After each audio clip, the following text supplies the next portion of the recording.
Okay, so welcome back any of my returning viewers. You'll be familiar with these bikes behind me that I bought at auction for just £184. Now today I'm going to see if I can get them fixed and get the lexmoto from a bike that just runs to a bike that runs and rides, and I'm going to see if I can finally get that Yamaha to fire up. So let's go. So in the last episode with the lexmoto, you saw me get this thing fired up. So we know that it runs, but the reason it's not rideable right now is, well, one, it's got no MOT. Two, it's got a snap clutch cable. Three, there's a puncture in the front tyre. And four, there's no locks on in the ignition. So if it does run out of fuel, right now I can't replace the fuel. Now, I'm not saying I'm going to get this thing roadworthy today, but by replacing the clutch cable and fixing the puncture in the tyre, it should then be rideable. So we can see if anything else is wrong with it.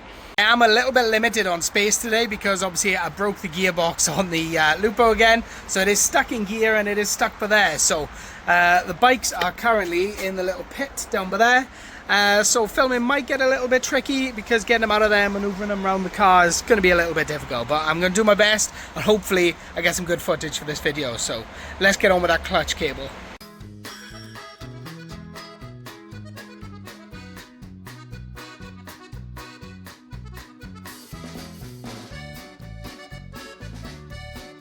Okay, so after a bit of fiddling and a bit more adjusting than I care to admit to, we appear to have a working clutch.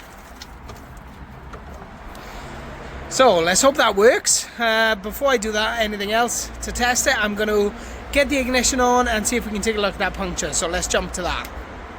So the new ignition arrived, but it seems to have 3 wires coming out of it and a different pin to the original. So what I'm going to attempt to do is undo those screws, undo those 4 screws, change the tops, so the ignition barrels of these over because they look identical, and hopefully that will save me having to rewire that ignition plug. So let's try and do that. Okay, so I had to change my plan about 10 times there with the ignition switch, so I thought I could just take off the bottom part of the new ignition switch and screw on the bottom part which did have the wiring on it for the old ignition.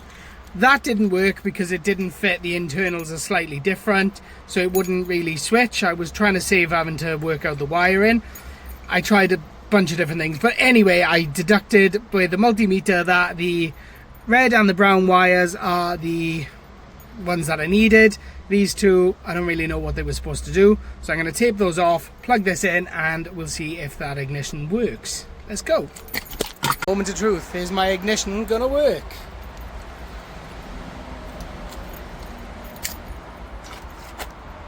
We have light, we have clocks,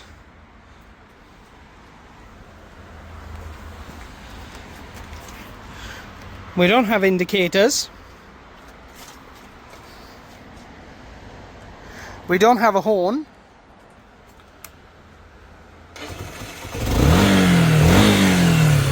but we have power.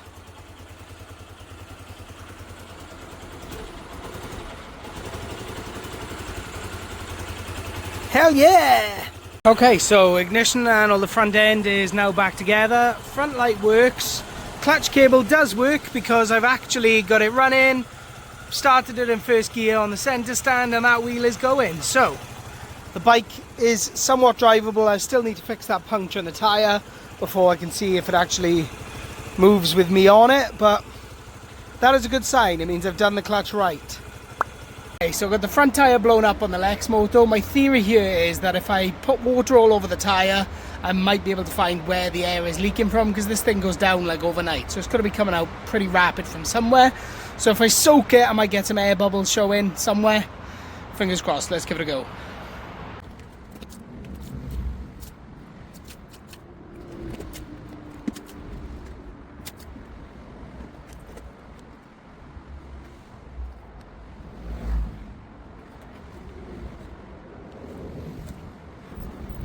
So that didn't really work. It was fairly poorly executed, but I think I found the problem anyway. Cracks like that all over the tyre, so that is likely why the air is coming out. Can't say absolutely with 100% certainty, but there are cracks all over the tyre, so it is no good regardless. Before I mess around with anything else, it's time to change this lock over and get the one on the fuel cap out so that all the locks are done on the lexmoto.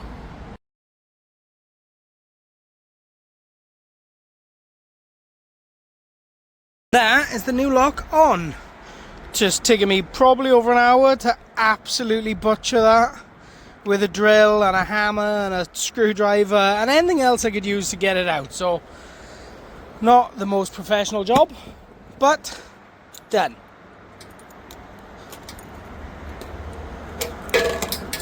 Sort of. Done. I wasn't necessarily going to try and fix this bit, but I may as well see if I can do it without replacing the part. I'm going to open up this switch bank here and see what's going on inside. If it's just a bit of rust and corrosion, I'm going to see if I can clean it up and get them indicators and all the switches on this side working again.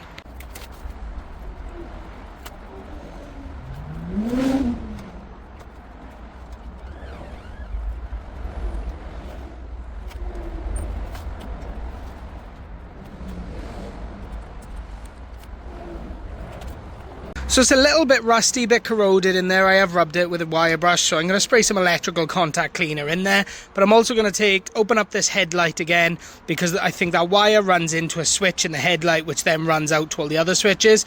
So I'm going to test those with a multimeter and see if I get anything from that end, because I mean, the chances of them all being so rusty and corroded that they're not working just seems a bit odd to me. So it could be a problem at the plug, it could be a problem in the wires. I just want to know, so I'm going to test it all with a multimeter and see what we find.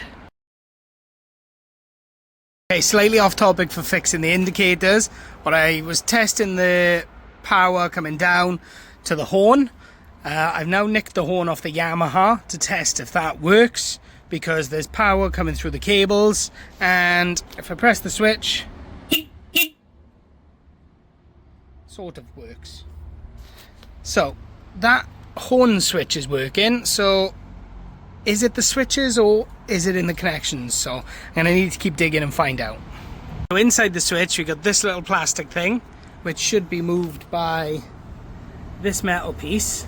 It's got a little pin on the back which goes in there. But when I move that, still nothing happening. So either the contacts inside here are worn, or they could be bad. The indicators themselves could be bad. Could be a break in the wire somewhere. So just gonna have to keep going deeper and deeper until I find the problem. So when you get right down inside this thing, you got the electrical contacts there, which are grubby as hell, and then you've got this little. That's the top of the switch, and there's the contact plate. So I'm going to clean those up, put it back together a bit, and see if that will fix the problem. Okay, so contacts clean, switch piece reassembled, ignition on. We have indicators. Now I'm not sure I got the mechanism totally figured out when the top part goes back on, but I now know that it was just the contact. So we can start having a look at the contacts in the other switches. That side screwed back together and working A-okay. And now I'm going to take this side apart, clean up them contacts, and see if that fixes whatever these two switches are supposed to do. I think it's something to do with the lights on and off and high beam for letting someone pass. So the contacts on these ones don't look super bad.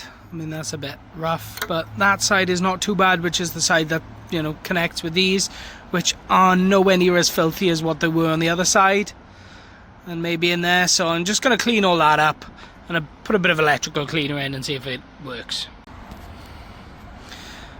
So the pass light one is a lot more grubby, so I'm going to give that a clean up. It was a nightmare to pull that little pin out of this and get the spring and the little contact out.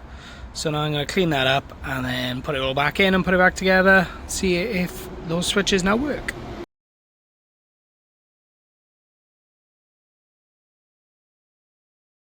Okay, with the headlight right now reassembled, I can show you what the switch does. So you have to have your lights on for the thing you want to work. So your little yellow pass switch, that one works, and that big switch is actually for the main beam. Bit of cleaning and a bit of fiddling, and it has saved me about 25 quid for a new one of them. So let's put that back together, get that bolted back onto the handlebar, and then we can have a look at cleaning this thing up. Oh, that switch pack was a right faff to put back together, but I finally done it. I had to put a little nut in to stop it splitting from side to side when I put the screws in. But either way, it's done now. Let's put the lexmoto to one side. Let's jump onto the Yamaha. So on the Yamaha, what I've actually done, on the original ignition, I've drilled out the breakaway bolts, and then I've taken the lock barrel out and I've pushed out all the keys or teeth, whatever they're called, in there. So I can now turn that with a screwdriver, because people were telling me the problem with it not sparking is my rocker switch. Apparently there's a resistor in here. Not too sure, but either way, this now turns. So in theory, if I put this on and I get a spark, then it was this, and I can send the coils back. If not, then I'm going to need to change the coils, and if it's not the coils, possibly the CDI, according to people in the comments. But if it's not that, then I'm in a whole world of shit, because I don't know what I'm doing. But let's start with step one, ignition.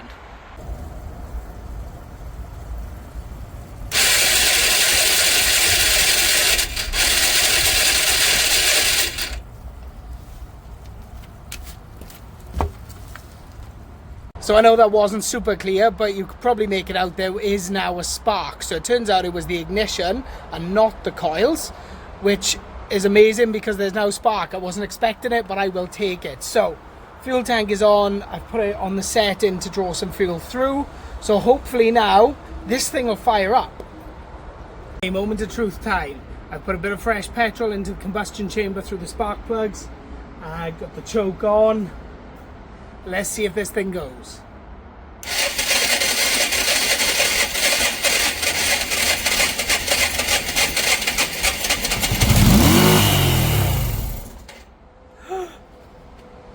Life! Okay, so I had a bit of a fire up from the Yamaha then, so there's definitely some life in the old girl.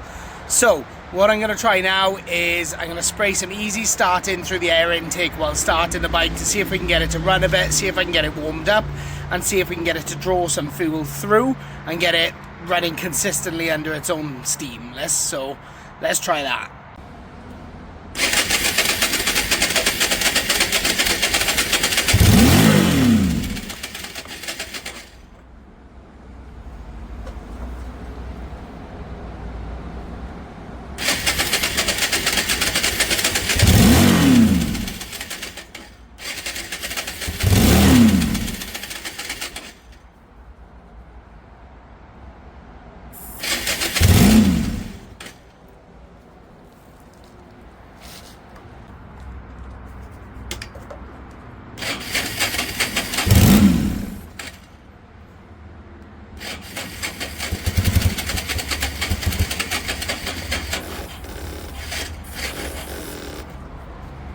You can see it's trying to start. Obviously it's only running on the easy start straight through the air intake. It's pretty difficult to get a lot of easy start in there because that can's pretty empty, but it's trying to start. So in my mind that means there's not fuel getting through that carb, so it could be a blockage in one of the lines. That fuel, I think it's a fuel pump, might not be working, or it could just be that the carb's all gammed up. So I'm going to go ahead and order a new carb, new inlet manifold because that one's perished.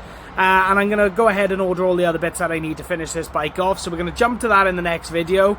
Obviously, you know, I've got the lexmoto running, riding. Other than fixing the front tyre, you know, that thing's almost ready to be cleaned up. You know, physically, there's nothing wrong with it. It's just cosmetics on that thing. But obviously this one has still got a bit of a way to go. So we're going to tackle all of that in the next video once the parts arrive. All in, I don't think I'm doing too badly because I haven't actually spent any money on the Yamaha yet, because I'll be returning those ignition coils that I ordered because I just don't need them. And on the lexmoto I've done a clutch cable, a lock set, and obviously I fixed the switch bank, which cost me nothing to fix that. So, you know, I'm really not doing too bad. I'm only about 25 quid in more than the original 184 quid I paid for the bikes. I'm going to call it for this episode, and I hope you've enjoyed watching, and I'm pretty buzzing that for the next episode I should, by the end of it, have 2 running and riding bikes. I'm not sure how much the parts yet are going to cost me for the Yamaha. I'm hoping not too much. I'm trying to keep the budget below 300 quid to have the 2 of them running and riding, and then obviously I can just look at giving them a good clean down and start thinking about taking them for MOT. So as always, you know, I thank you so much for watching this video. You know, and if you enjoy what I'm doing, then make sure you subscribe to the channel because it really gives my channel a boost. And as always, thank you very much, and I'll see you next week.